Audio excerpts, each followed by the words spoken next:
look in the eyes of my brother without shedding a tear. Yo! What it do? How y'all be? All right, Sam, I see you with the shimmy. Yo, welcome back to another episode of the InforMILLy Honest Podcast. We are four brothers joined by another special guest here in this 2021. You just heard the beautiful melodies and metaphors, not even metaphors because it's a pretty straightforward song, but you heard him. He is the singer of our theme song for this podcast, Brother, featuring Add 2. We have the magical, the immaculate, the smoother than a baby's bottom soul singer, Samuel Trump. Welcome. Welcome to the show. Sam, man, we're so grateful to have you on here. Yes, yeah. Trumpets for trumpets. Yeah, before anybody. When you say Samuel, you got to say trumpet. So it's Sam Trump or it's Samuel Trumpet. Yes. Approach him as such. Samuel Trumpet the Third, Esquire.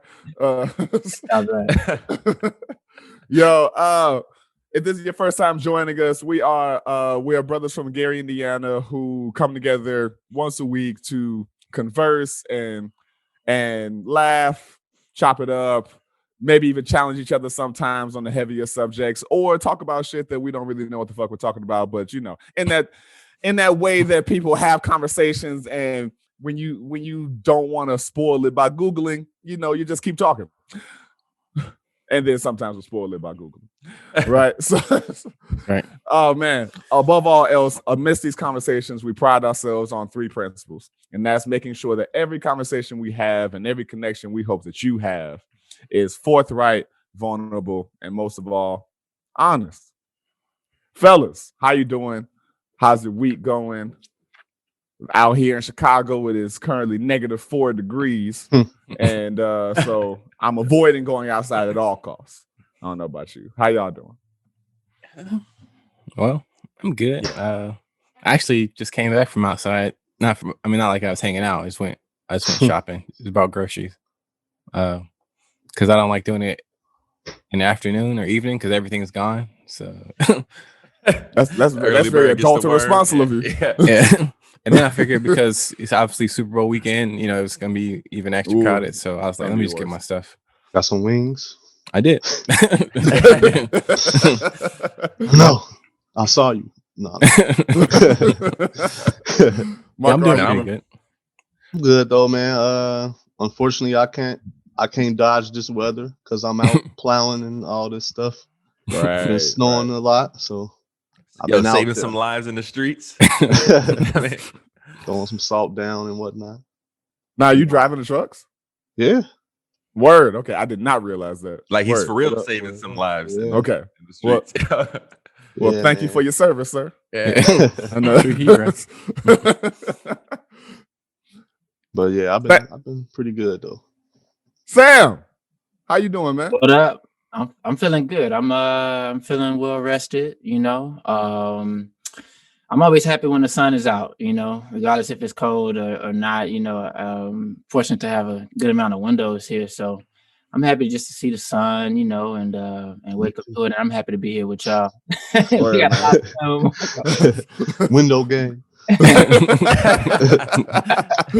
Glad to have you, man. A-Tub, how you feeling? Yo. Yes, this is Aaron. If this is your first time, and a couple interesting things happened to me. One, let's get it out of the way. That you look like the love child of Slim Shady and Pippi Longstocking. All right. Anybody else want to go? Anybody else? Anybody else? I said. I know I look like Jared Leto from that Batman movie. Look like you've been using peanut butter for shellac. Damn. Sam, it's your first time. Yo, throw it out, Sam. Let's go. Yeah, I'm good, man. Man. Actually, believe it or not, I actually like it. Yo, man, I'm not saying it looks bad on you. If I call you Peter Pan, it's for this very reason. So a couple interesting things happened. One, I got my hair dyed. Let's see.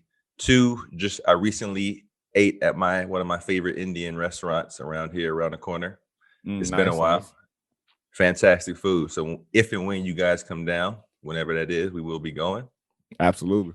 And last but not least, I made I think about 42 or 43 bucks in the stock market yesterday. Hey, And, I'm feeling prosperous. Hashtag hashtag no GameStop. Hashtag no GameStop. That's funny. yo, man, I really should learn more about stocks and bonds and all that kind of stuff, just because that GameStop shit was crazy. And as many times as I've heard it explained, I still don't know what the fuck happened. I still don't, bro. Like a bunch of, I still don't get it either completely. I just If I hear the, actually. go ahead. Yeah, so I actually been doing stocks for the last year. Word. So shout out to Aaron. Like any gain is great. You know what I'm saying? Whether it's $12 or 200, you know, or 12,000. I don't know. But a lot of people. So with GameStop, so it happened through Reddit. There's a Reddit forum where there's a gentleman who's like, "Hey, let's get together and let's do what the billionaires do." On, you know, singular billionaires, you know, people who got the money and got the power and the push. Let's actually put the power in our hands and actually, you know, flip this shit. And so they band together and they all bought this stock that was pretty much super low. And the way stocks works is when they're low, you don't want to buy them because you can't get money from them, and especially if they're not going up. All right, so but this GameStop was low. There's even people betting that GameStop will go bankrupt, which is the adverse. So like a lot of people lost money when a lot of these people actually gained money, you know, because they were betting against GameStop.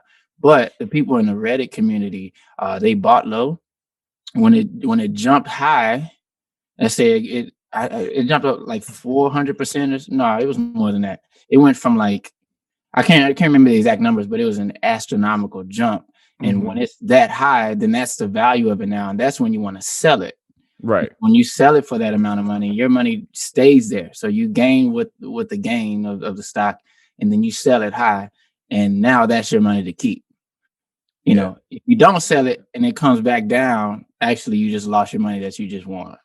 Right. You know, so that's pretty much the basis of it. Sell high, buy low. But the government trying to figure out a way to block that type of thing. Well, I mean, from what I saw, Robin Hood and they did, and another one like Cash App with Bitcoin, like they stopped letting people buy the stock. They trying to target Nokia next. I think they picking stuff that's like nostalgic, that's like they don't want to go away, you know. Actually, I'm really happy for GameStop too, because I forgot all about them. I couldn't remember the last time I went in GameStop and traded in a Xbox game or some shit. Yeah, I've gone in there recently. Actually, surprised for whatever. Oh, I need a new controller, so I just went to GameStop. I'm just glad they're still in business. Yeah, I mean, not to, you know, completely rag on GameStop, but in real life, it's a little bit of karma for, you know, if I sell my 25 games to you and you give me a quarter a piece. True. They've been robbing people for fucking years. Yeah, they should still have enough money from that scam. Yo, that's so true. And you thought you was about to get enough money to actually like eat food in the food court in the mall, and then you get like $4. You like, damn, all I can get is the fucking rice without the orange chicken. I can't even get a Cinnabon with this. Get more store credit than anything. Yeah. $10 store credit, $2 regular money. Funny. I don't. Well, thank you, Sam, for that explanation. Yeah, man. It's a block. They're just trying to protect the rich still, you know. Yeah. You know, the power is when we actually come together, you know. So right. Yo, we need an applause button when somebody explains something well or like. Adam, great. I was gonna put it on the post. He did that in the last episode. Yeah. Adam's been on it in the post. Bro. Post game like shit.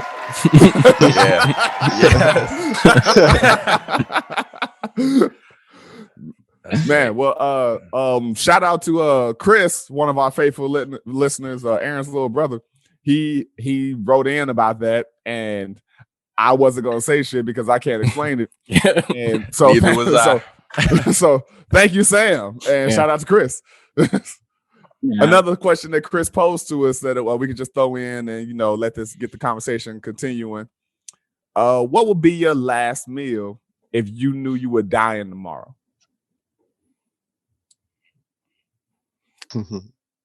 Well, I can jump this off pretty easily. Sure. It'll probably be wings of some sort. I know we've already mentioned wings in my case earlier, but It's fine. there's so many combinations that you can do as far as flavoring. It's like it's just the best. Like, so you talk about like a Jesus table of wings.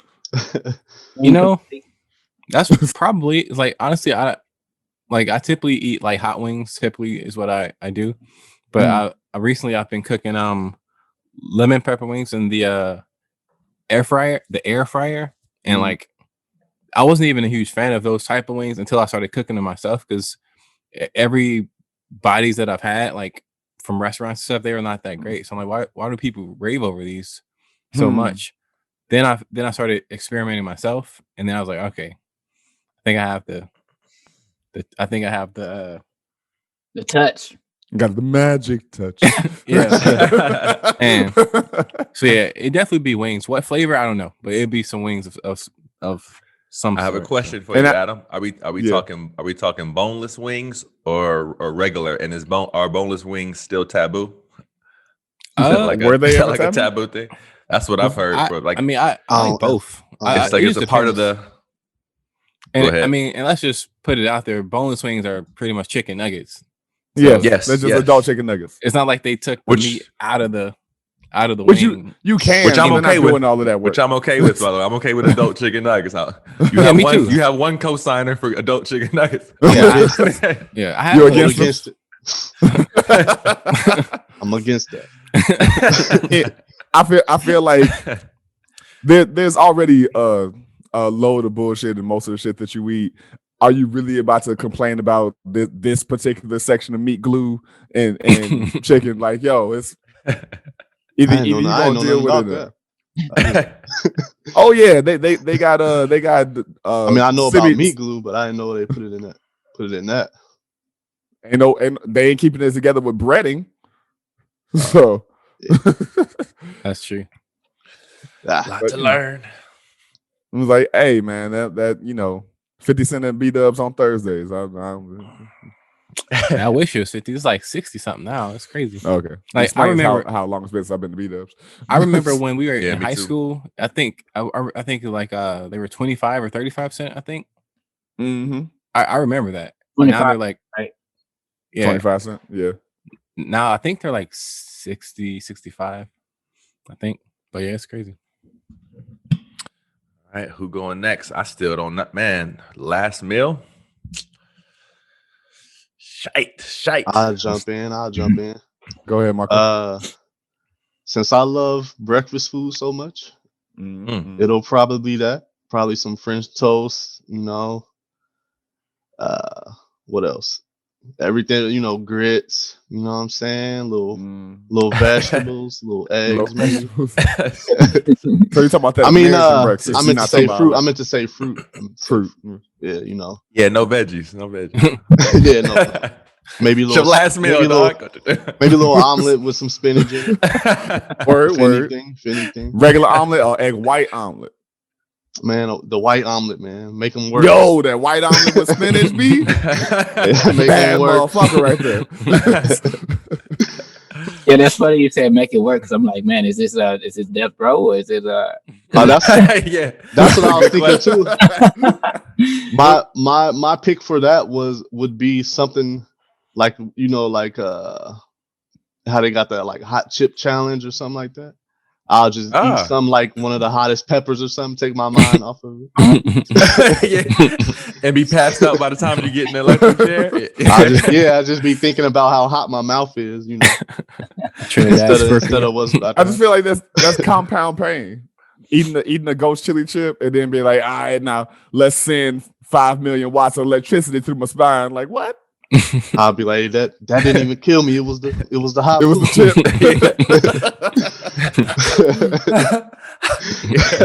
Just hurry up and do it. Sam, what you got? What you got on that last meal? Man, so I am veggie now. Right. I love chicken thighs, so I think I would probably just have a meal of chicken thighs if I knew I was gonna die tomorrow. That's Said you're a real. vegetarian? Baked Yeah, I'm fried? baked. Yes. Baked Oh, fried? word. Okay.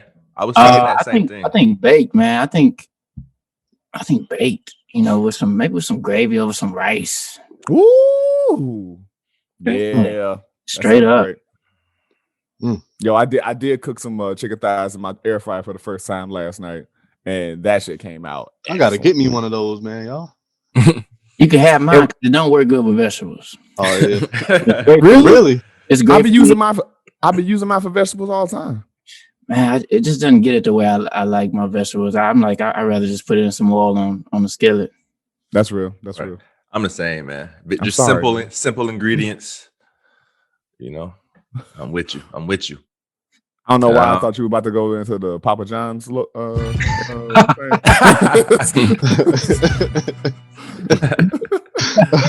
Man, yeah. Fuck Papa John's pizza, by the way. So yeah, Fuck Papa John's. Yeah, can't stand Papa John's. It's fucking disgusting. Racist. And him, he is also the worst.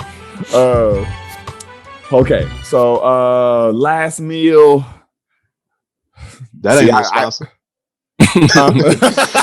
Anti-sponsor. I feel like we made some bad choices if Papa John's is our like first sponsor. Yeah, very, very bad. Oh, so okay, I mine gonna be like a whole ass like 4 or 5 course meal. So Okay. I'm definitely starting out with some like I'm assuming seafood amuse bouche. Right. Okay. This is about to be very Josh. Let's go. Yeah, come on. I just imagine you asking them for that. They looking around like, what? Yo, bring the dude in the back. Hey, bring some cereal for this, man. Yo, and then one of the inmates yells out like, yo, I know what that is. I'll make it. Need that seafood amuse bouche, and I'm gonna need a excellent lobster bisque after that. Okay. Then I'm gonna need probably for my entree, I'm gonna need probably some sort of spicy halibut situation. Right. I'm gonna have to research all of this. So I'm gonna have to research all of these items. And actually, even before my entree, I'm gonna get it like that precursor. I'm gonna need some excellent fries for my appetizer. After the soup, I'm gonna need like perfect fries, seasoned from Rally. Hard. Right. Yeah. The only you say thing Rally's that's hell no, we ain't getting no goddamn Rally's fries. Josh, you're gonna need the little rat from Ratatouille to fix this meal for you, dog. You need Ratatouille to make this motherfucking meal for you. Yo, man, no, I'm telling you. So fries, then give me that halibut with a nice risotto. Mm-hmm. I do like and risotto. Then for dessert, I'm gonna need some cinnamon ice cream with brownies. Sounds good. And brownie pieces up in there, and then I'm gonna need some pristine pussy. Right. All right. 6-course meal. Right. Well, be all of those. I am sure to not beat that. So sure to not be beating that. Yo, I'm gonna just go with some Flamingos pepperoni pizza. Okay. Come on. Miller staple. Flamingos. I also am a vegetarian, but if it's my last meal, I'm probably going back to some meat.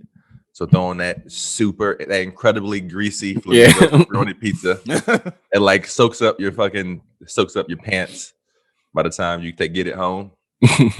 This shit's way too much. Grease. I was like, soaked up your pants. Let's see. I don't know where this is going. You don't lay the pizza on your lap, man? I like to lay the pizza on my lap because it's nice. I'm driving and I'm large, so there's not enough space usually between like my pelvis and the wheel to place a pizza pie. When you appreciate it as much as I do, you make it work. All right, so I'm going with that. Yeah, right. So I'm going with that. In regards to drinks, let's see. My grandmother didn't used to think have about this. My grandmother used to have this very simple dessert for us, and I'm guessing it's like a European thing. But she would take like seltzer water, like carbonated water, and then add in like raspberry syrup in it, and that used to be like a dessert for me. So just for the sheer good memories I had with my grandmother. Nice. I'm going with that one. Let's see. And for dessert, I'm going with my all-time favorite, German chocolate cake. Okay. Okay. So, all right. And for those of you who Respect don't it. know what Flamingo's is, Flamingo's Pizza is one of the best pizza places on the planet. We all grew up, Adam, Josh, and Marcus and I grew up in Miller, which you all should know by now. And that was a pizza place, like a little mom and pop neighborhood pizza place that we used to always go to. And my little brother Chris, who asked this question, used to work there also and hook it up. Oh yeah, I forgot you I were like Flamingo. I I forgot he worked there. Yeah. I don't know if you could justify picking that over Miller, but okay. I was never the next biggest. Next episode. I was never the biggest Miller Pizza fan, to be completely honest. Of the three places in Miller, between Ono's, Miller Pizza, and Flamingo's, Miller's was last. Dang. See, Miller used to be number one for me until they changed. I think they changed management or they changed ownership or something. Oh yeah, customer service is the lowest. Sorry, y'all. Yeah, it's not. It's very only good. so many Just step times it up. you can like admire that train, like the train going back and forth. It's only so much that that can They take still away do from the that. customer service. Right. I don't even know. No, they it's still do not that. that. Is they rude ass customer service? Step So it up. Sam, Sam is originally from Houston. Okay. And so what's a H-Town. local food staple that like you miss having been in Chicago for how long now? It's been 11 years Word. plus.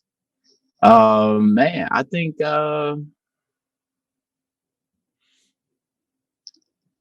I have never heard of Houston food.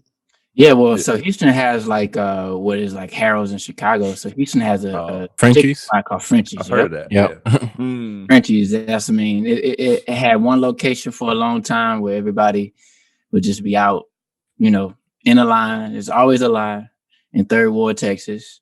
My band director, like if you upsetted him in high school and you bought him a box of Frenchies, like you are automatic. Nice. But also, man, like there's Papados. You know what I'm saying? We have Yo, in the city. love Papados. And I think there may be one now in Chicago. I'm not. That's seafood, right? It is in the it's I'm it's about to somewhere say- in the burbs. Yeah. I actually went there like when I went to Houston. Was it last year? It was either last year or the year prior. I forgot, but I actually went to that place. It was pretty good. Yeah. Yeah. To this day, I remember I was in Houston for some family, like it was like a family reunion or something like that, and they took us to a Papados, and I had blackened catfish Opelousas, I believe it was called, and for the longest time, that is the best thing I'd ever eaten in my life. It was dirty rice, blackened catfish, and like shrimp and mussels or something like that. I think the only thing I didn't eat was the mussels because I was like, that's weird. But I was also like 16 or something like that, so I didn't know any different. Go ahead, huh? Yo, I got a question about I do Houston, love- yo. Go ahead, man. Is all the food chopped and screwed too? Or is that Shout out to DJ Screw. yeah. But yeah, beyond so I don't know if Frenchie's was your answer, but is there a place local to Houston that you're like, man, I haven't had that in so long, or like anytime I go back, that's the place I really got to go? Yeah, so I mean, I think now to be like the Breakfast Club. It's a spot downtown where you can get some fire breakfast, and that's another spot that's always packed. And it's just great reputation, black owned, great service. Word. Been So shout around out for to a while. everybody in Houston. Big plates. But what would you say their specialty is down there in Houston? Like the seafood? Man, that's a good question. Well, I'm assuming. Texas, Louisiana, like there's definitely this blend, you know what I'm saying? Because we just right next door, you know what I'm saying? So like just how house music is real big up in the Midwest and North, we have Zydeco music. And so along with Zydeco music, a lot of people love to have crawfish boils. So that's like a thing that's like pretty particular to Texas, Louisiana, getting together and getting a big old pot of, I'm talking about like a 50-pound pot of crawfish. Wow. Man. That's That's the I'm corn not and familiar. the potatoes and all that. Yeah. Corn, like the little corn pieces on the Little cob. corn pops, yeah. Yeah. Now I'm not familiar, so please educate me and our audience. What is Zydeco music? So Zydeco music, I think it originated in Louisiana. But, there's just this history between, us and Texas. I mean, even New Orleans is like 6 hours away from Houston. But Zydeco music is kind of like, I think the main instrument is the accordion. Word. And it's dance music.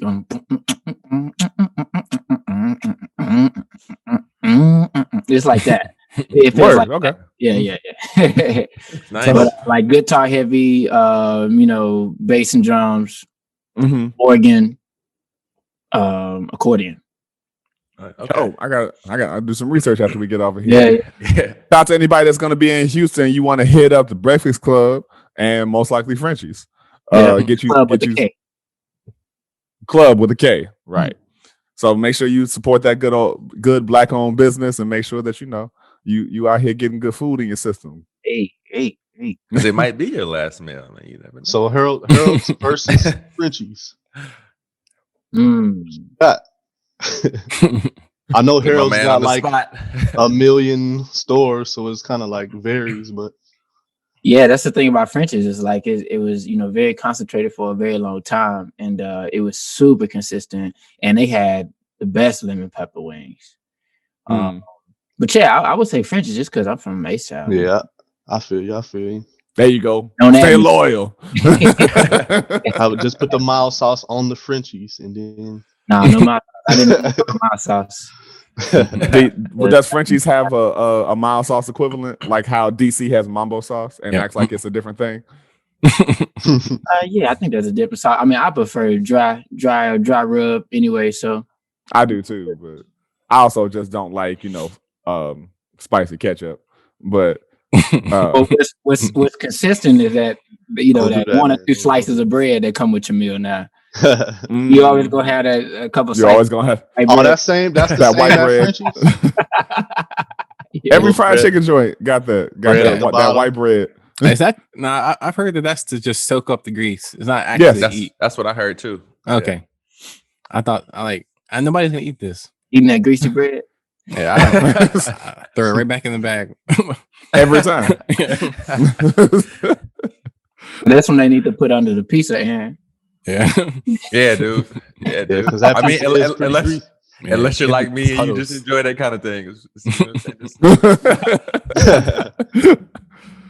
So, before we hop into more things, I want to big up Sam and talk about our relationship and why we're coming to this. And Sam did us a huge solid and allowed us to use his song "Brother" as our intro. And so if you are a listener to us, if you love that right, and so it's our intro and our outro. Fantastic song. It was the first full music video I had ever choreographed for. And so give us a little background on the song. Give us some what inspired you toward writing it. Really? Yeah. Yeah, so that song, I mean, actually we're talking about Houston. I think that's a great segue because what inspired me to write that song at the time I was working with Calvin Valentine, putting an album together. He sent me that track and it just really hit me. It was at a time where I think the Mike Brown assassination happened, and that was like one of the second or third things we heard in a couple of years that hit the news really heavy. And it just really took me there in that moment. But also there's kind of like a parallel story with me coming from Houston to Chicago and really kind of missing the brotherhood that I felt in Houston. Even how y'all talk, y'all brothers, y'all grew up together. imagine coming to a city where it's kind of harder to connect with brothers because of the history, of the segregation, the corruption, and some folks have trust issues, and it's like you just longing to just have that brotherhood, that just solid, like just laughing and kind of carefree and not having trust issues, you know what I'm saying, or not feeling Right. like why you can't smile, bro? Why you just like, well, you got a chip on your shoulder all the time, And so I had that kind of feeling. It wasn't all the time, but it was a good amount of the time. And I was like, and even the first line, can't look in the eyes of my brother without shedding a tear. Right. It's really just talking to the sentiment of like, man, I see you, man, and I feel you and I understand, you know what I'm saying? But I do want to try to find a way to kind of like rectify the situation and kind of let you understand that, hey, we here for each other and we got to hold each other down. And so that's how the song came about. And it kind of came about like in a more like preachy type of vibe, it's kind of like a whole bunch of one-liners, right? And I don't know how it's just what I felt, and I just kind of moved with it and kind of kept that throughout most of the song. Add to the homie, man. So I had recently done, some work on his previous album at the time. And, he had always like, yo, man, anytime you need something, hit me up. And I gave him that call like, yo, I think it's time. Sent the song to him. He showed up at the crib with the verse prepared. We rocked that out. And then we worked out the ending, that they could try to take, but they can't erase. They kind of just came spontaneously and we kind of worked that out. It's in your blood. Right. Yeah. And so I was talking with Calvin Valentine, and I was like, man, this song needs a video. And I was trying to think of all these elaborate ideas. And shout out to Calvin. He was like, man, just maybe do a cookout at the crib and just hang out, hit your friends up. He was like, you can make it a little more simple, because the song speaks, and I was like, I think that's the perfect idea. Yeah. So we shot the video at the crib, man. I was like hoping that Josh would be there, but he was like, man, I got this commitment. Yeah. But we pushed it to another day to actually do another piece of the shoot, which is where the choreography comes in out in the park out there close to Chinatown. And it was a beautiful day. The choreography turned out great. One of my favorite scenes is when like we do that circle and like we doing that, that move, man. Yeah. So yeah, man. That song went viral, man. Like within the first 48 hours, it was like, first 24 hours, it was about 200,000 views on Facebook. And it was crazy just watching those numbers go up. I would refresh like, after 5 or 10 seconds. And I'm like, man, it just jumped up like 20 views, 30 views. Right. And it was just consistent. So that was a really big hit. Yo, man. Dope.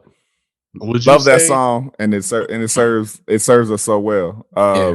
Because I consider all four of you, because Sam, I love you too. Like brotherhood is very strong, and everything the song speaks toward, I know I have those feelings toward you all, and so yeah, Marco, you about to say something? Right. I probably know the answer, but tell us how or if this song has been like therapeutic to make, or share that with us. Yeah, definitely when recording it, or when writing it. So this is one of those songs that kind of wrote itself, because I was definitely in it when I was writing. I was definitely feeling it. It wasn't something that I had to channel and kind of remember or something, And when I was recording it, it just really just felt therapeutic, and it felt cathartic. You know what I'm saying? I really, it was for me in a way, and that's how some songs that really hit, for people when it's really hitting at the heart and it's really true, especially if it's something that a lot of people can relate to as well. So yeah, I think writing it as well as recording it, but then that big payoff of just seeing how it was received, it kind of completed the whole circle. That's what's up, man. Yeah. That was wonderfully said, bro. Yeah, that was wonderfully said. The song is dope. We love it. Grateful to you, man. Thank y'all for rocking me. I know you're thanking me for allowing you to have it, but hey, thank y'all for wanting to share this song and this message and to allow this to be like a through line and a parallel with the message of the podcast. Much love. Absolutely, man. Absolutely. Yes, when it fits, it fits. Yeah, and around here, we only support 2 Trumps.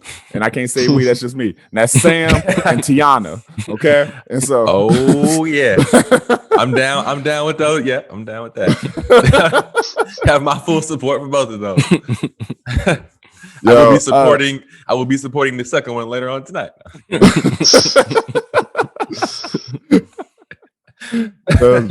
Oh man. And so to give a little even brief history about how me and Sam made our connection and whatnot was that there's an event in Chicago. Shout out to DJ Ray Chardonnay and Nick Alder, who are the creators of Party Noir, a gathering of Black joy, a gathering of queer Black joy, a gathering to support Black women across the spectrum that hosts one of the best events that will happen in the city that I miss so much, especially in quarantine. But I was always a longtime fan of the band that Sam was a part of, Sidewalk Chalk. I was friends with we're still cool. Friends with a brother by the name of Jumani Taylor, who's a extremely talented tap dancer and was a part of the band at the time. And so I've been listening to the band, and then you're listening to some music and it connects you with something else. And so it put me into some songs by Sam. I think I had heard some songs from Sam Trump Plays the Uke at the time. He has a ukulele album. Adam, I remember you used to play ukulele. I used to, man, I gotta get back into that. And so I see Sam at a party, and I was like, "Yo, are you Sam Trump?" Like, and he was like, "Yeah." It's like I had to put on my Sam face. Yeah. Right. And I was like, "Yo, man, I'm a really big fan of your work, and let's collab or something like that." It was real networking space. I sent him some links to some footage, and Sam got back to me like that night, which I was not expecting, and was like, "Yo, this is great." And I was extremely humbled. And next thing you know, I think it was 8 months later or something like that. It was less than a year. Less than a year later, we had already made a full show together. Yeah. Oh, wow. An original, like from scratch. From scratch. Was that Colors or was that something else? Yep. Colors. Yeah. So now Okay. we have our own production project called Production Colors, that we talk about social issues and pretty much the gambit of the human experience through dissecting colors. And so it's been a great relationship so far. He's a true brother to me. Love and respect him, and I'm such a fan. And he's currently doing, by the time this comes out, I think it'll be March, or it'll be like probably in like no, it should be this month. It should be this month, maybe a week and a half from now. Yeah. Okay. So if it's coming out and it's still February, Sam is currently putting on a show that we're going to talk about a little bit later, but I want to plant that seed now. So fellas, as I drop my phone. Hey, the feeling is mutual, by the way, bro. Say it again. The feeling is mutual, by the way. Man, always. And I don't care that took so long. If you were listening, like, man, he is talking for a while. We have love fests around here because it's okay for Black men to express themselves. Fuck you. If you have a problem with it. Okay. Let's jump into our main topic. Most memorable movie scene you can think of. We're gonna do this in parts, so let's stick with this part for right now. Most memorable movie scene you can think of. I got one. So I don't know how many of our listeners or how many of you guys have you guys all seen Scarface? Long time ago. Yeah, I've seen it. I've heard of just a little movie, little independent movie called. By young man, what was his name? Alfred Al Pacino. Aquino. Yeah, so I actually remember watching Scarface for the first time with Marcus in my dorm room in a college dorm room. That's hilarious. And my roommate came in and was like, "Yo, it's 4 a.m. Can you guys keep that down?" No, we watching it. Yeah, dog. Legendary. Like, bro, yo, you both looked at him like, it's fucking Scarface, bro. No, we can't keep it down. Felt gangster at the time. Hey, quietly listen to these bullets fly. So there's a scene with him and a guy named Manny, who was like his kind of partner, and his wife at the time, who's played by the gorgeous Michelle Pfeiffer. And so they're eating in this restaurant, and him and his wife begin arguing, and you can tell there's a moment where he begins to kind of he begins to talk like he's questioning like what's really important. Like, is this all there is? And he's kind of judging his wife. His wife is judging him for their lifestyle, like choices and what they've done. You know, like he's notorious for selling drugs and killing and all these things under his belt. And in my mind, he's kind of questioning himself, like, is this really all there is? I mean, yo, look at where we are right now. Is anybody happy? We do the same shit over and over and over. Is it enough? So him and his wife are arguing. She storms out, and Manny goes to help her. But he always has a bunch of like bodyguards and stuff. I think he has like 6 or 7 people with him. And he gets up from the table, and everybody's like quiet, and they're staring at him. And he does his like, what the hell are you guys looking at? Like, oh, am I the bad guy? So does that make you guys good? No, you're just really good at hiding. And he was like, me, I don't have that problem. And it just like felt very vulnerable and sincere. And I really do feel like there's a connection between that and society in a way. So like when I saw that scene, that shit hit me, man. Because like I really like it when someone goes through something and they just have these moments that seem like moments of clarity, and they begin saying like, what is this really about? I like that because I have those same moments myself. So that hit me. You said connected to society in a way. What's the way? I do feel like it's not necessarily the cool thing to be vulnerable or even sincere all the time. So like, especially about things that you're ashamed of, which is going back to what we previously said. This is why I'm glad that we have this, that we've created or creating that atmosphere amongst ourselves on this podcast, to be able to be forthright, vulnerable, and honest, because I do feel like there's this idea that when you're in society, you can't express the vastness of being human because it makes other people uncomfortable. And I think that when people are uncomfortable, usually outside of brutal murders that are super unfair, That's usually discomfort, but yeah. Usually it's because of something in that person that they haven't addressed, so that they don't want you to help them see that in themselves. So stop doing that. Stop being human. Stop dealing with your emotions because I haven't dealt with mine. So those are the parallels. And plus, I just think it's great acting. Okay, all right. Who wants to go next? Hey, I mean, I'll go, but mine ain't that deep. It doesn't have to. Yo. To be fair, I rewatched that scene like 2 or 3 times last night. Did your research? Yeah, to help. Yeah. But for me, like the scene that stands out the most, I can probably say like 3 or 4 scenes, but the one that like I'm still like in awe of is the movie The Revenant with Leonardo DiCaprio. Yeah, Great. So, I mean, really, you can say every scene in that movie is great. I can say that. I can't say you can. I was gonna say that about Never saw it. Okay. Well, there's the infamous scene where he's getting attacked by the bear. It's like the fact that the bear isn't actually there.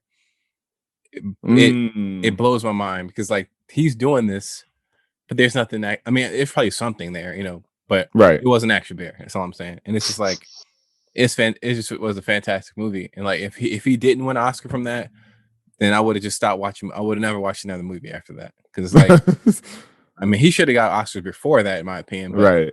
that was the one that's like, okay, man, give this dude the Oscar. But and I'm gonna just say this: I remember watching that movie in the theater, and there's a couple next to me, and I'll never forget the lady that was sitting next to me. I'm not even exaggerating. She had her hand over her mouth. Probably 80% of the movie, her hand was over her mouth, like just like in awe of like what was going on in this movie. I'm like, it was just incredible, man. Like it's unreal. Like really, that movie was, to me at least. But yeah, that would probably be the scene that stands out the most. Bro, that's a great one. That's a great example. See it, man. Yeah, that movie is amazing. Yeah, definitely gotta watch that. Yeah, and I always think it's awesome when actors, well, it's not just actors, when the whole crew, because it's not just actors, when crews go shoot a movie in like crazy conditions, because they shot that in like Montana or somewhere out there where it's like snowy and mountainous, and the fact that they went out there and shot this movie in the snow and stuff. Yeah, because I don't like being cold for like 5 minutes, so I'm just imagining these people out there all day shooting this movie for months. You know, it's like crews don't get the kind of praise that they should. I know. because they're behind the screen, behind the scenes. When nothing is possible without them. Stage crews, lighting crews, movie crews, what have you. Yeah. All of these people are phenomenal and so necessary to every industry. Yep. Man, that should be a category. You would really think, right? Yeah. I thought it was or something. I mean, I know some behind the scenes people get like awards and stuff, but it's not like deep. It's not like the boom operator or like the what's the guy, the gaffer. The who? I think gaffer is one of the terms. Oh yeah. I mean, there's so many. You can just go down the list of. But yeah, it's a great movie. The funny thing is, I haven't even seen it since I saw it in the theater, which I should watch it again. And just thinking about it now, but honestly, I'm gonna be real quick. There's actually another scene with Leo as well. It's in Wolf of Wall Street when he's high on the Quaaludes, whatever, and he's trying to get it in his car. It's just an hilarious scene, but it's also just really impressive that this dude got into a car with his foot. So that's it. Hey, he does have some pretty good scenes out there, man. Yeah, I mean, the last movie I seen was Once Upon a Time in Hollywood with him. Okay, I still haven't seen that. A lot of people have got like mixed reviews about it, but I really enjoyed it. Yeah, he does some prime acting in that movie. Okay, I still haven't seen that one yet. Yeah, that's Quentin Tarantino. Yep. Yeah. He's dude's a beast. Yeah. I guess I'll go next, but I really it's kind of hard for me to pick one scene from this movie. So it's like if you got two, that's fine. Well, the whole movie, you know what I'm saying? I got 22. I'm about to explain the whole movie. 18 scenes. Y'all know this movie though, The Matrix, which is probably one of my favorite movies of all time. Like I actually saw this movie in the theater when it came out, which made it that much better because at the time, like, there was never a movie like this ever to me. Yeah. And when I saw it, I was just like that lady that Adam mentioned. I was like, man, like even the whole idea of the movie, like, kind of blew my mind too. But if I were to pick the most memorable scene, it probably wouldn't even be everybody's most memorable scene, but it was when the agent was interrogating Mr. Anderson.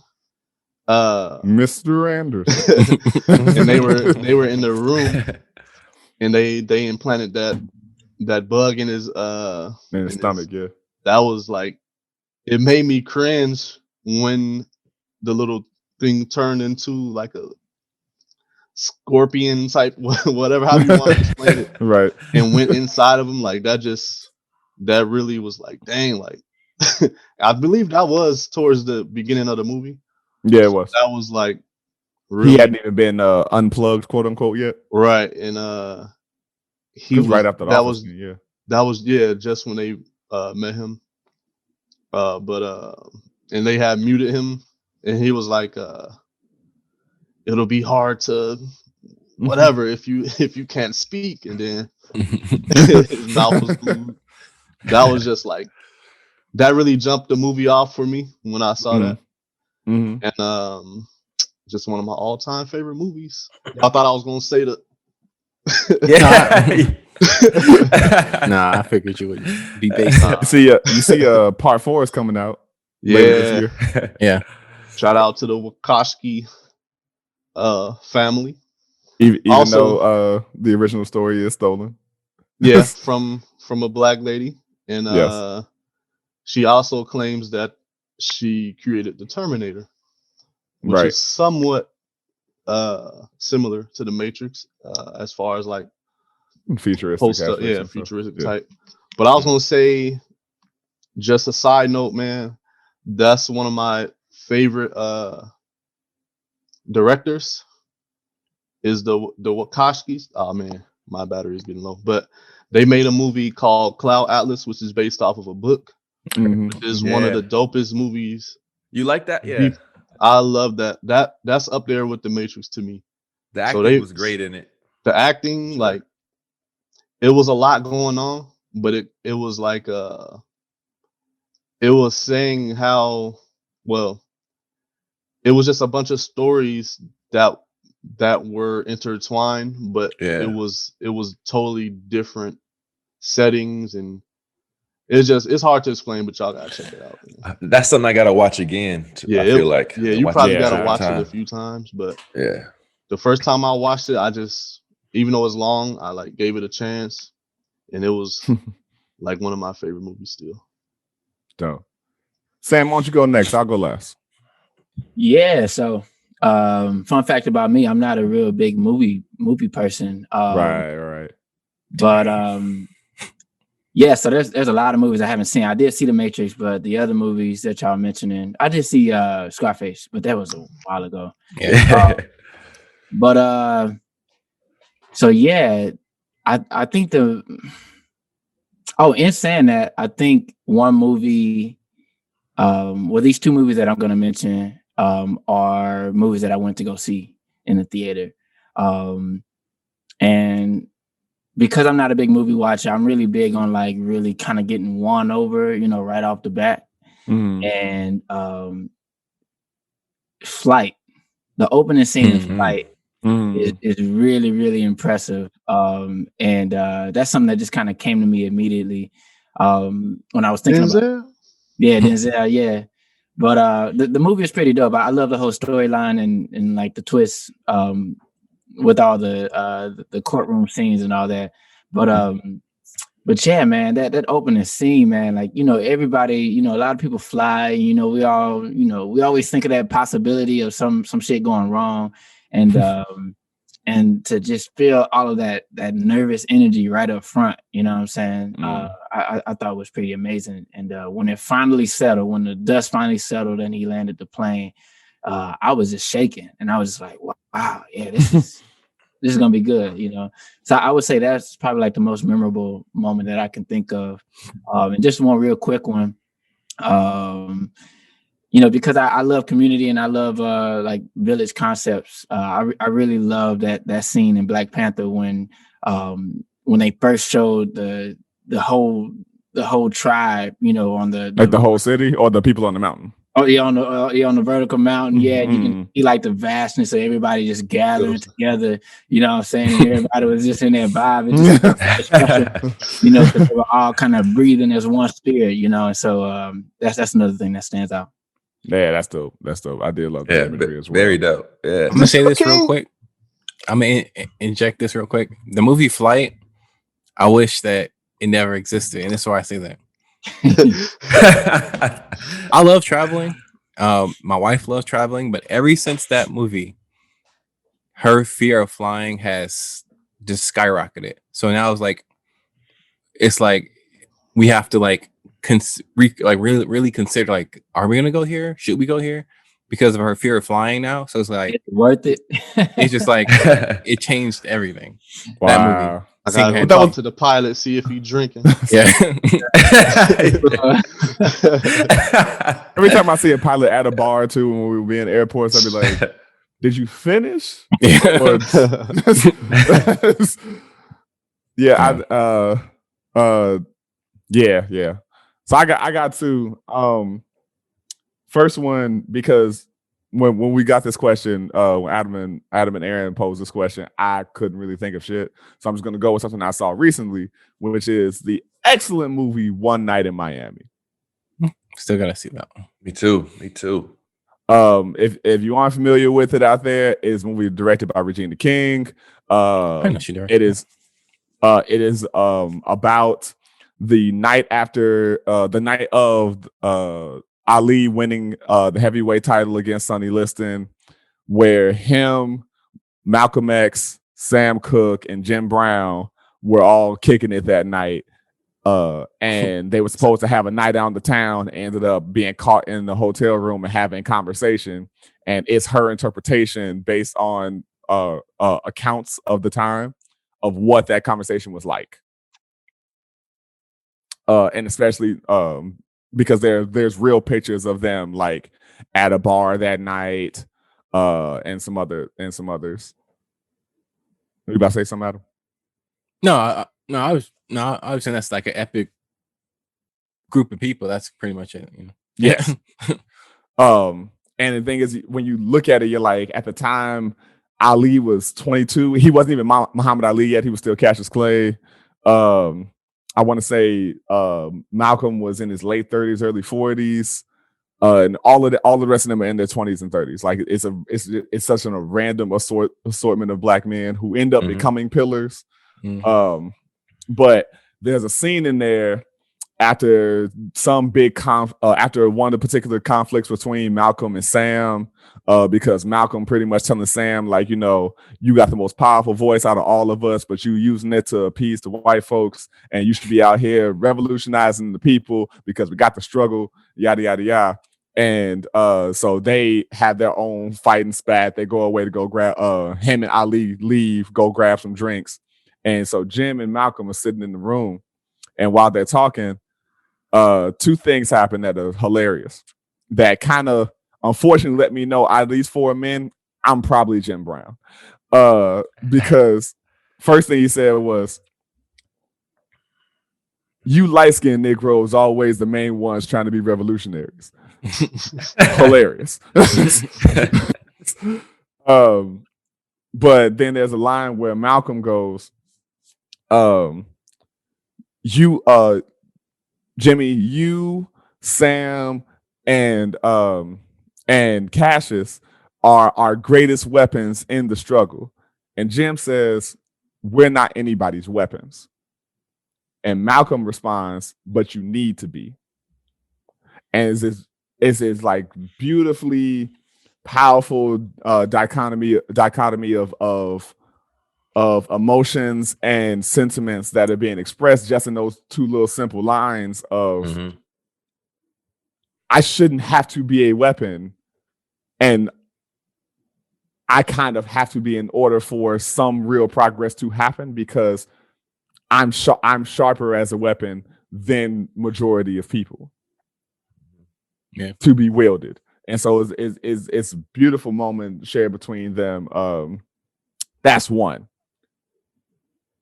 Shoot, did I forget my How can you beat that? That was wonderful. That was such a great answer. How is this next one gonna ever live up to it? I might have forgotten it, to be completely honest. Shit. Oh well, it's gone. It's informal, man. It happens. That's real life shit, right? Yeah. It wasn't meant to be heavy. It was something to lighten it up. That I really wish I could remember. Who had the? You still trying to find it? Go ahead. Take me out of here. If it comes back, would you say had the better performance? Not that we have to choose. I just want to see what you think about it. Like who played Before? each character the best? Ali. Yeah, or you The said dude Olive? that the dude that played Cassius did excellent as far as like his being able to keep up Ali's like Charisma. boisterous and charismatic and his constant voice fluctuations and the Yeah. way that he's talking, he did excellently. That's cool. That's cool. Um I gotta see that still. That's the only movie that's been mentioned that I haven't seen. That's on Prime, right? yeah, it's on Prime. Yeah. Yeah, I think all four of them tonight. did really well. For me, there were moments where the cat playing Malcolm fell a little flat, but it was still a strong performance. I think Leslie as Sam Cooke did well. I was watching it with one of my teachers, and he thought he did well with what he could do, but he was expressing like Sam Cooke at the time was a serious heartthrob to every Black woman in the industry. When you listen to like Aretha and Eartha and Nina and all of them talk about Sam Cooke, it's like if Sam talked to me today, he could get it. And he was like, for him, Leslie didn't quite portray that because a lot of the movie was him being on the defensive against Malcolm. And I think Aldous Hodge did a good job as Jim Brown, because Jim Brown was not the big voice as the other three. He was more immutable, so to say. But he still had his like way of getting his point across, whatever, like not doing too much, even though he was still on his bullshit too of, you know, when they came across that Cassius was talking about becoming a Muslim, they asked Jim Brown. He was like, no, I'm not doing that. Have you ever had my mother's pork chops? And I love white women, so no. So those aspects, not saying that about me aligning with Jim Brown, but I know I sit in the cut a lot. I used to be all rah running Dungeon Dragon, as Busta Rhymes would say. But a lot of times I say my point and then I move the fuck on. And so yeah. That those are my big ones. Because this movie's not coming back to me, so I'm gonna let it go. There is a point that I want to go to that it made me think of that ain't necessarily the next question, but I want to see if it goes somewhere. Movie soundtracks that left an impression on you, or something a part of a movie soundtrack that left an impression on you. It's a good one. I got it. And I think I've mentioned this to you guys, whether on camera or otherwise already, but there's a movie called The Theory of Everything. I made Mark listen to it every time we got in the fucking car for a month. Johan I apologize for that. No, it was a part of our. I was wearing that shit out. I enjoy it. Yeah, that too. But like Marcus got that sneak peek when I just like had it on repeat every time we drove.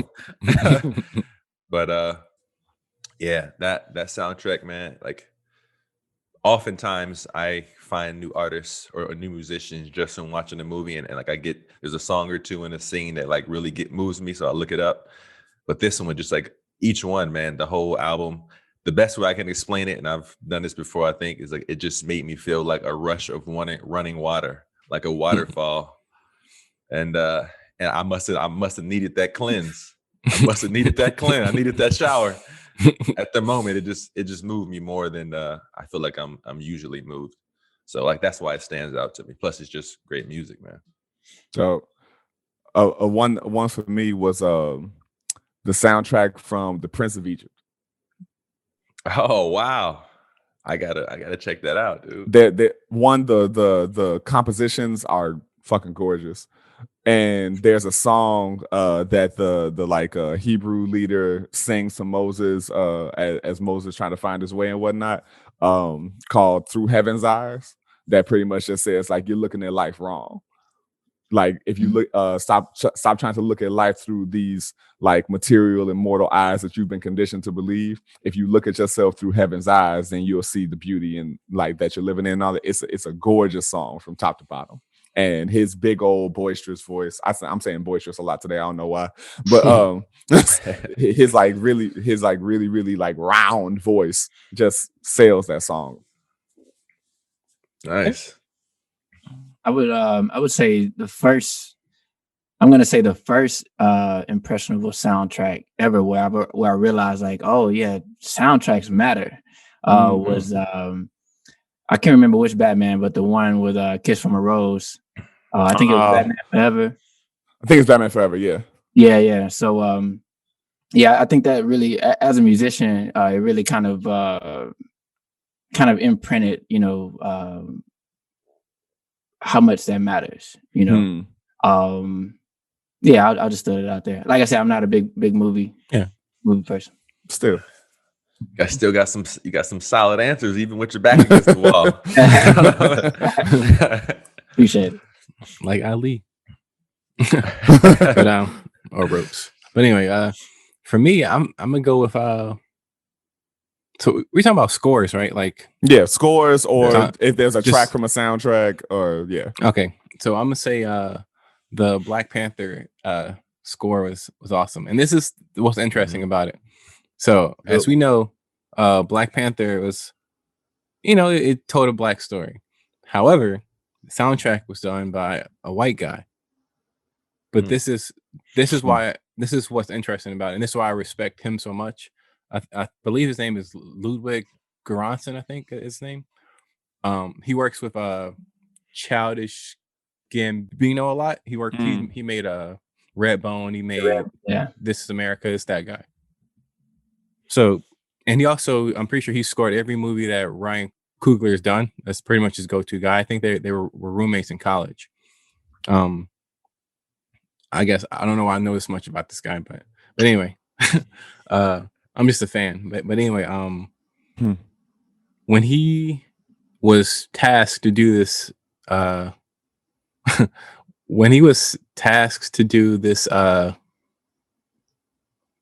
movie or whatever, he was like, okay, how am I gonna make a score for a movie that's based in a fictional country in Africa? So what's awesome is he went to Senegal for I don't know, maybe a month or two. I don't know how long he was there, but he's like, I need to learn, before I try to do this. So he went there. He met this artist. I forgot what the artist's name was, but the artist allowed him to go on tour with him for like a month. So he's touring with this artist, learning, seeing the people and like actually immersing himself in that world. And then he learned like, what instruments are common, chord progression. Like he learned, he went actually study. Then he came back, and then that's when he started to make the score. That's when he started making but when you listen to it, it's like you can hear the elements of an African country. I'm not well versed in what country does what, but I just like how he really immerses himself in whatever projects he's doing. Because I found out that he also did the score for the Mandalorian. And oh wow. Yeah, okay. And I was watching because on Disney Plus they have all the not for every show, but for this show they have the different episodes that cover behind the scenes. And I only watched the music one because I just found out that he did it. Like I gotta watch this because and he kind of did the same thing where it's like he went somewhere for he pretty much just locked himself in his studio for a month and just like, okay, I'm gonna do this. And I just like his process really. So I was curious to say where you say he said he went, because like the Star Wars universe, like he went to Tatooine, a galaxy far away.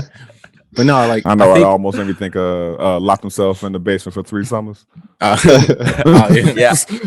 do really like when people do that, man. Yeah, I'm just a huge fan of his. Like, and it's like any project, he just takes his work serious, which I think everybody should do, and I guess everyone does. But it's just like I just really respect his process and how he just like really focuses in on like he just completely removes, you know, his background, you know, especially, I mean, more, I guess you could say that's more so the case for doing a movie that's supposed to take place in a fictional African country.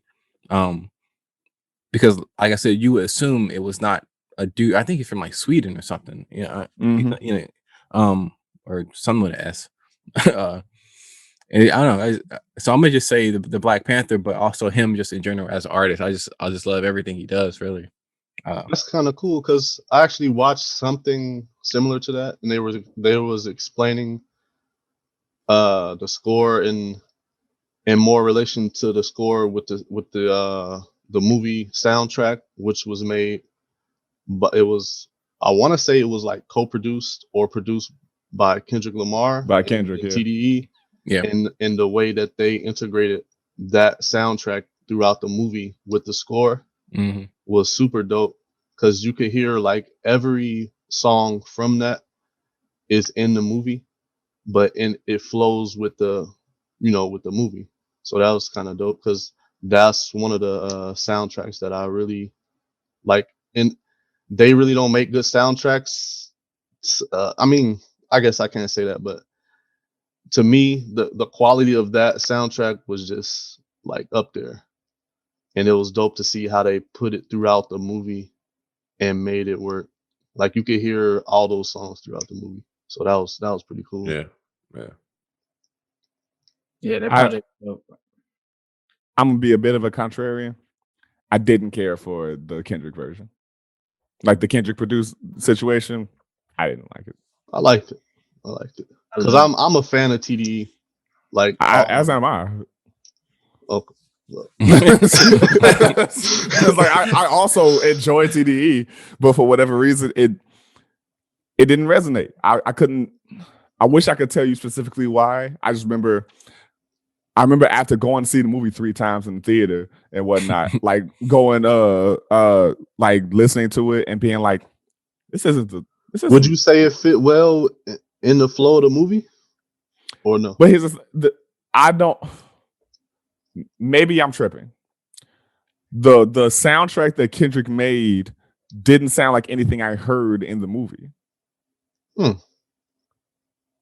Which I think the original score and what Kendrick made are 2 different things. I could be wrong, but I don't like when I was listening through it, I was like, I don't remember any of these sounds happening in the actual film. There's these drum sounds that kind of like like that. I love that sound. Like it's such a like it just fits this era of music. Like a lot of music sounds really clean and crispy, but that particular sound, it really captures like a natural drum approach. But it's like a great hybrid, and that through line is just amazing. I'm using through line a lot, but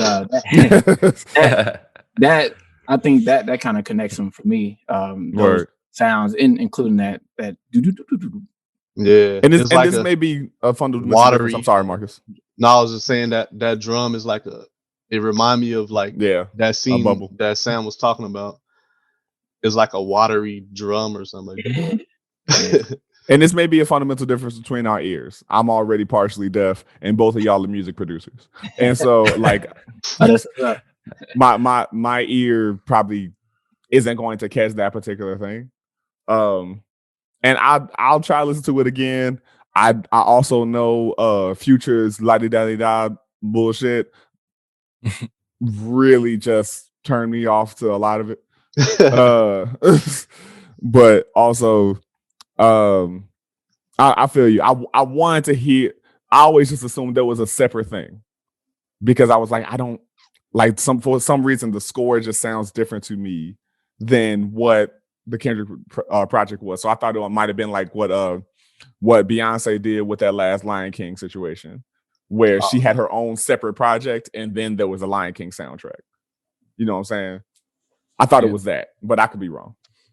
Well, I know, like that's why, like before I answer, I specify, like, are we talking scores or soundtracks? Because typically they're not the same. Like a lot of times they are, though. Yeah. Oh, yeah. Well, but Just that's true, but specifically with, if I'm not mistaken, with Black Panther, I heard them say that they really actually made it a thing to like integrate that into the movie.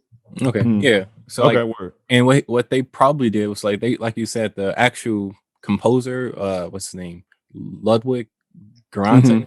He probably took elements of the soundtrack and infused it in the Yeah, movie. exactly. But Right, like for me, like for example, if you think back to like a movie in like the 90s or something, and they have a soundtrack, it would be like a CD with just like 12 legitimate songs Yeah. that just happened to play during the movie. Mhm.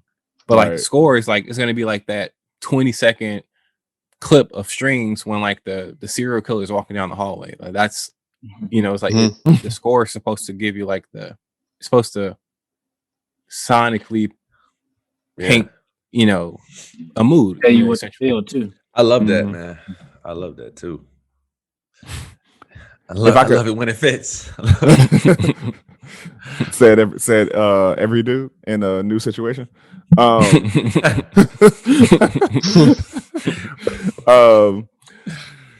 Not the scene I was thinking of, but also a hilarious scene. That I remember me and Adam. I think we saw this together way back when. Jarhead. Morgan Freeman never in mind. Wanted. Yeah. I know she because likes we never heard Morgan Freeman cuss before that. And so him going is like, you can listen to me or you can shoot this motherfucker. Yeah. Otherwise, shoot this motherfucker. Yeah, that's a hilarious scene, man. Like That's a hilarious fucking scene. I saw a YouTube video where like they made like a compilation of him saying that, and then people who they felt needs to be shot. So it'd be like Osama bin Laden, then you'd be like, shoot this motherfucker. Then it'll show somebody, some terrorist, something. It would just keep going. That sounds great. Yeah. I just wanted to bring that up because it did come back to mind. I wish I could remember the other thing I had. I feel like it was funnier. Oh well. So second part of that question: do bloopers ruin a movie for you? Now, granted, most of the time bloopers are after the movie, so I don't know if they could ruin a movie.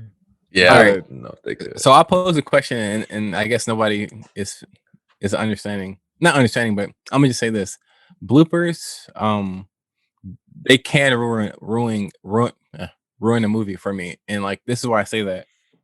If it's a comedy, not so much. But like, if I go and see some emotional movie, like, and I'm not even saying they show bloopers for every single movie necessarily, but like, say like I'm watching like a drama, just any drama, and it's like a very emotional, you know, thought-provoking movie, and then I go and see where the characters are breaking, it's gonna ruin my relationship with those characters, even though I already saw it.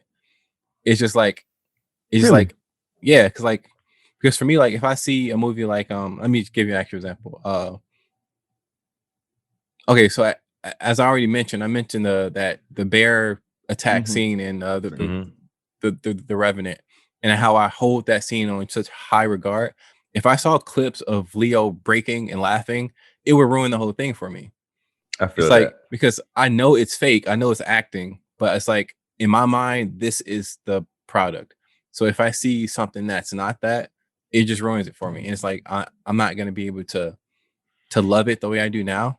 Does that make sense? No, yeah, it absolutely but I does. feel like everything has process, and so you're of course. I can't. You're saying seeing process go wrong ruins final products for you?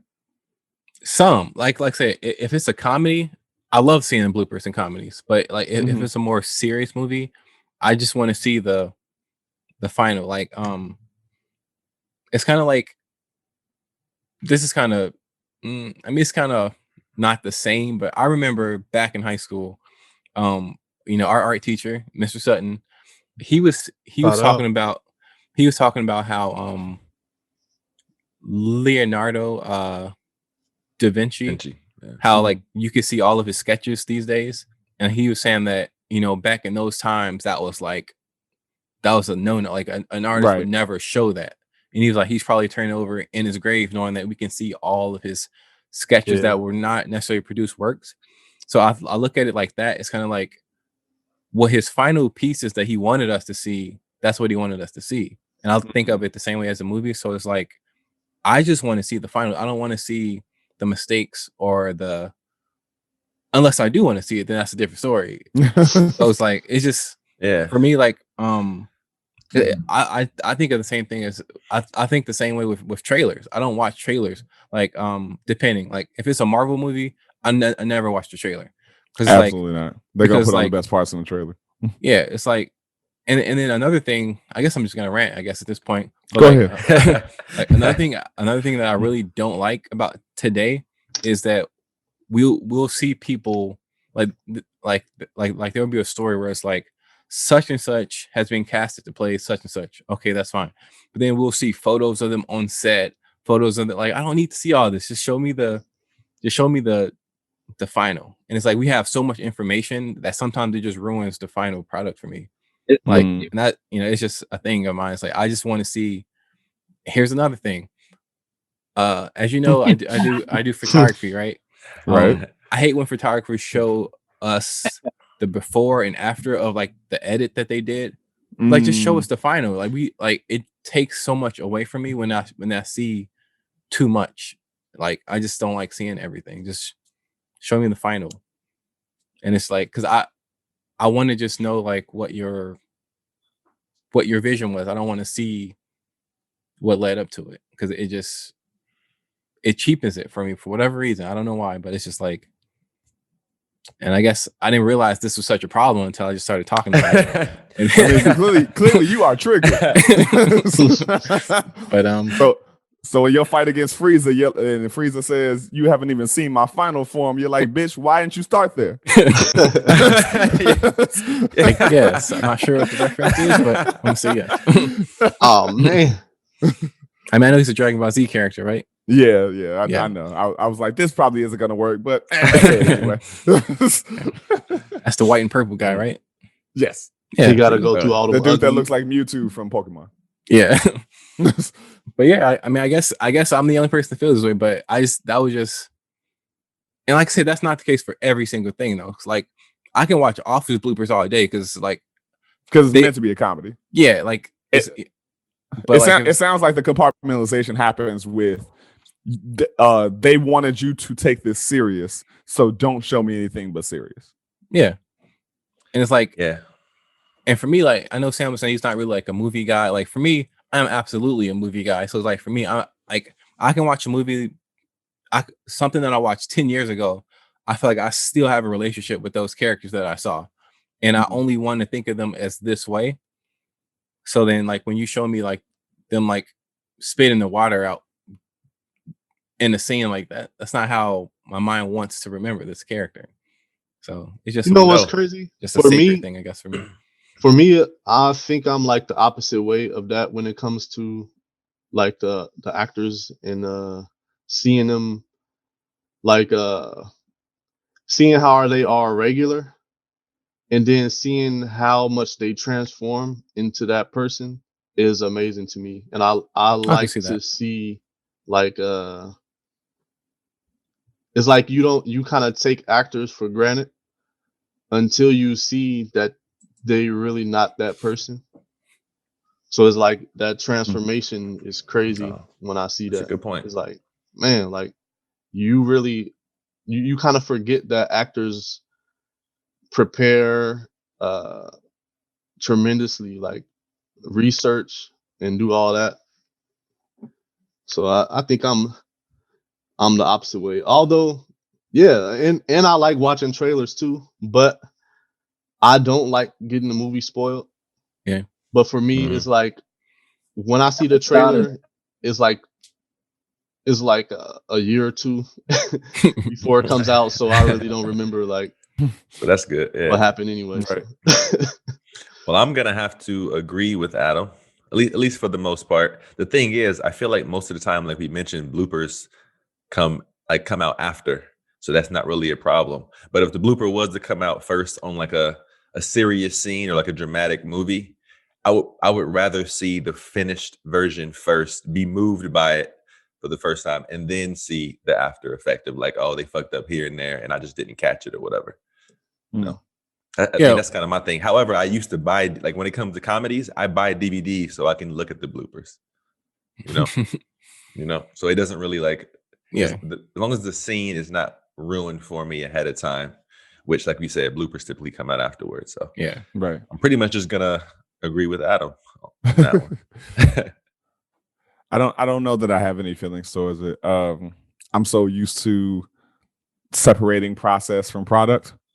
Yeah. And I can see you obviously being a stage performer. You're like, well, we mess up, so don't think we don't constantly. So don't think. and I realize that. I'm not saying like I know they're not doing these movies in one take. I realize there are mistakes and I know, I get that. But also go back what Marcus said. I also agree with that too. Like saying how like actors aren't the people that they're showing on TV on the screen.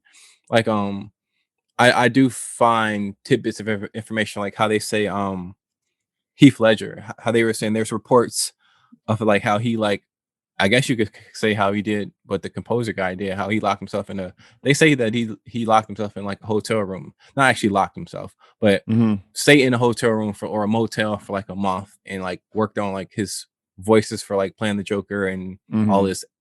It's what's the word? It's I'm about to say method acting. Yeah, it's method acting, but his isms, what's the mannerisms? That's it. How you worked on that, and I do find that stuff fascinating. People that dig deep into like the roles. That tidbit information I don't mind because but yeah.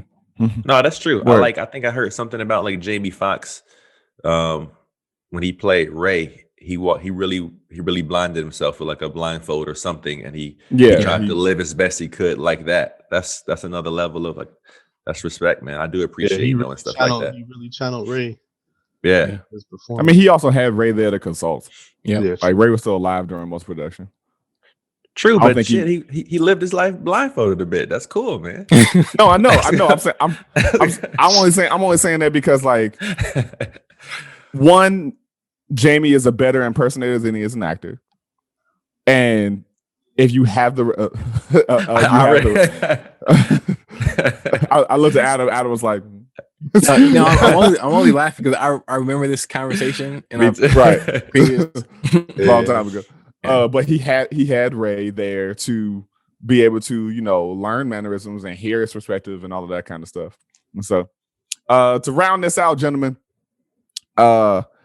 Sam is currently producing an excellent evening show, The Midnight Hour. At midnight every day in the month of February, Sam goes on Facebook Live, which also is going through Twitch, YouTube. And did I miss any sites? That's all of them. Okay, cool. Just want to make sure you wasn't on like Periscope or something. And and he is putting on a show where he creates and sings either original tracks. He'll sing some covers. He's making beats in real time. He's collaborating with artists. I'll be one of them eventually. And it's a great time. And last May of 2020, he did it for the entire month of May. This year, he's doing it for the entire month of February. For now, to give you all of that Black History Month love. And so, Sam, one, what inspired you to create this event? Two, what have you learned about yourself in the production of this event? Wow, yeah, those are two great questions. And by the way, I am registered to stream through Periscope, but I can only do 3 at a time with my plan. I need to upgrade.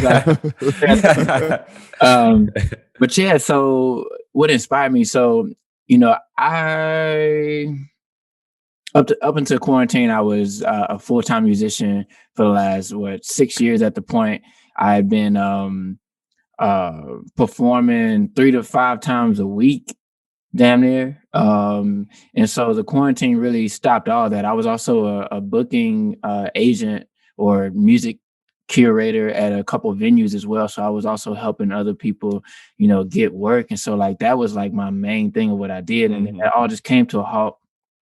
And I, you know, definitely in like April, I started really feeling like the loss of stimulation, you know, of being around people, being on stage. And I was like, man, I'm not gonna go out like that. It was like 3 days before May. I was like, I'm gonna just go live every May. I saw other people going live. I was like, I got the equipment to do that. I got the know-how.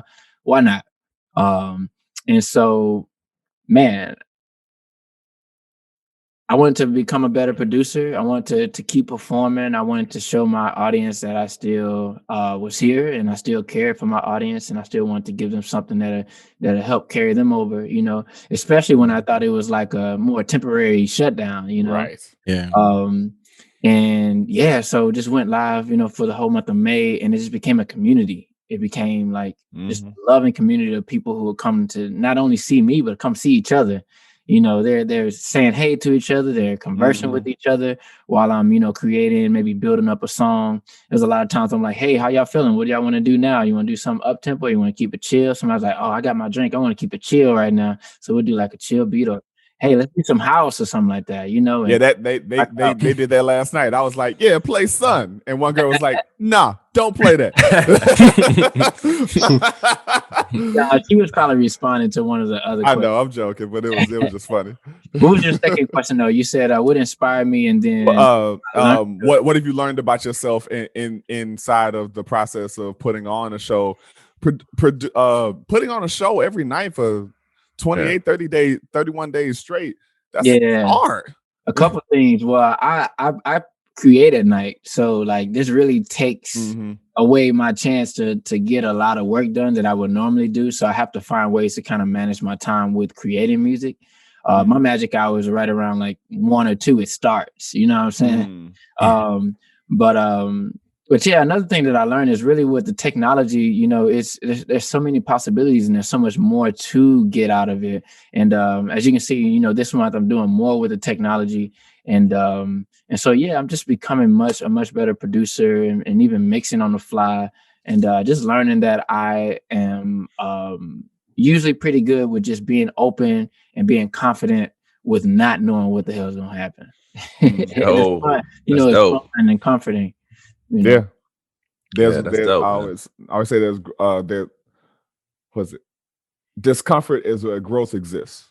Can't grow without being uncomfortable. Yeah, no doubt. Yo, when you said I ain't going out like that, I wanted to yell out, King Kong ain't got shit on this man. King Kong ain't got shit over here. That's how you gonna do me, Jake? Word. Well, thank you all. Thank you, Sam, for joining us. It's a pleasure to have you, brother. Please know anytime you want to be on, anytime you got something to promote, anytime you just want to chill and have conversation, you are always welcome back on the podcast. I love you, brother. And it was just great to have you on, man. Man, it's a pleasure. Thank y'all. Y'all some beautiful brothers. And this is dope. I'm happy to be in the room. Man, yes, absolutely. Much love to you. It was our pleasure, man. Thank you for joining us for another episode of the InforMILLy Honest podcast. We always want to encourage you in every conversation and every connection that you have and make, that you are really, really asking those questions and talking to each other. Be inquisitive. You know, if someone says they don't want to talk about it, leave them the fuck alone. But otherwise, you know, engage. Engage. There you go. Engage. Right, fellas. Any last words before we sign off? Well, I'm gonna reiterate that it's been a pleasure having Sam on, and it's been a pleasure to meet you virtually. And after this, I'm going on a bike ride. So I want to tell everybody, no matter how cold it is, get your ass outside. Okay, I got something to say. I didn't. Yeah. But, okay. Now you live in Atlanta. Exactly. We're going through this Arctic vortex right now. Like, it literally hurts to be outside right now. Yes, it's painful. No, I'm just I know. That's all I got. Marco, you got anything? Oh yeah, I didn't get to say check out that the Cloud Atlas score and The Beautiful Mind. Ooh. Also, Okay. there's two that just came to mind. Take that note. Word. Yeah. I'm gonna throw Through Heaven's Eyes from Prince of Egypt soundtrack in there too. Just go Shout out to Lion King. That all changed our lives. And Tarzan too. That's what I meant to mention. Tarzan. Phil Collins, Yeah. baby. That Tarzan soundtrack. Yeah. Son That of shit a was- man, look for the skies. Yeah. Yo, Sam, thank you again, everyone. If it Well, is check still out the your month of live. February, if it's still the month of February, hop on Facebook Live. Go to Sam Trump and hop on that Facebook Live. Join the Midnight Hour crew. He's gonna be singing all the hits, right? And the hymns. And Him. if you are Next album. if you are unfamiliar with his music, please hop on anywhere that you stream music and look up Sam Trump. I have several songs that I love besides Brother and Cheers, which I am also in a music video of, but not a shameless plug. And I still say, even though I have no intentions of getting married, he has one of the greatest wedding songs I've ever heard in my life. And Love Notes is the most cuddly album to date. It's fluffy. And That's the word you use when you first. when I first heard it, I was like, yo, this shit is fluffy. Every conversation, every interaction, every connection that you have, we pride you to live by those three principles. Be forthright, be vulnerable, and most of all, be honest. Peace. Peace, y'all. That's y'all. Thanks for Look in listening. the eyes of my brother without shedding a tear for my brother. I really wanna try for my brother, 'cause I truly do feel for my brother.